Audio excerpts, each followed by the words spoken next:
Breakker est blessé. Décidément, bosser à côté de Rollins, donc la poisse. Rollins, on rappelle, la majorité de sa carrière, il a été blessé dans les moments les plus cruciaux.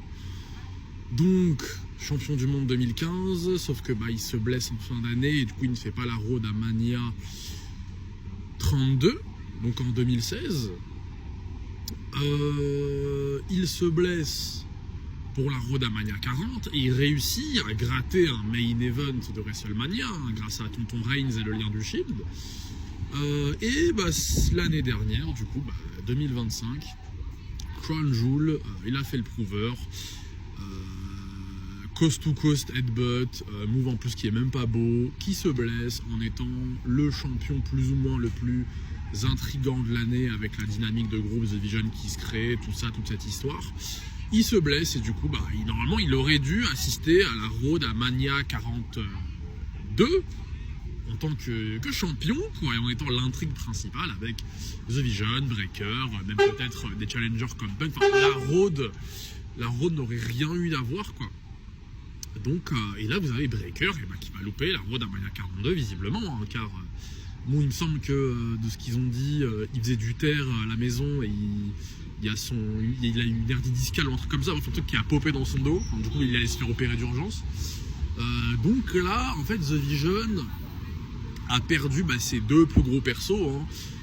Reed, il y a de très faibles chances pour qu'il veuille le remettre sur le devant de la scène, en fait, je pense, car il était très puissant quand il avait battu Reigns, il avait grave de l'élan, il était impressionnant. Juste avant le turn en fait de Breakker sur Rollins, les deux c'était quasi du même niveau en termes de crédibilité et de force, sauf que du coup ils ont turn, Rollins est parti à cause de la blessure et ils ont remis Breakker sur le devant de la scène. Donc en fait ce que je suis en train de dire c'est que Bronson Reed il a trop été mis, il a trop pris un pas en arrière, je veux dire, et là il a plus du tout de force. Logan Paul impossible, parce qu'il est encore bon, vous connaissez Logan Paul, et aussi en théorie il est vraiment inintéressant à la mort, il n'est pas très divertissant, il est assez fade, assez éteint. Donc il y a de fortes chances pour que déjà Adam Pearce carie énormément le programme, en étant ce mec là qui fait opposition à The Vision et qui fait un excellent job, et il y a même de fortes chances pour que finalement le mec masqué se dévoile plus tôt que prévu, quoi. Et pour que cela finisse en mec masqué, peut-être lié avec Adam Pearce d'une certaine manière, je ne sais pas comment, et avec peut-être une autre recrue contre le reste de The Vision pour WrestleMania. Donc et même il y a peut-être des chances pour que Rollins revienne juste pour WrestleMania pile poil, et que Rollins ait un programme du coup autour de The Vision.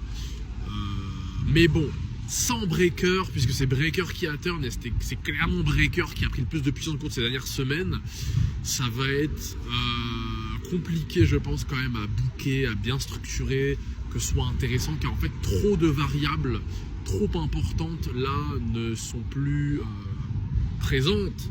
Rollins il va peut-être revenir pour Mania, mais là Breakker c'est clairement le mec le plus puissant du groupe depuis des semaines, là il est plus là, et il va pas revenir demain. Donc là très bizarre The Vision, et B.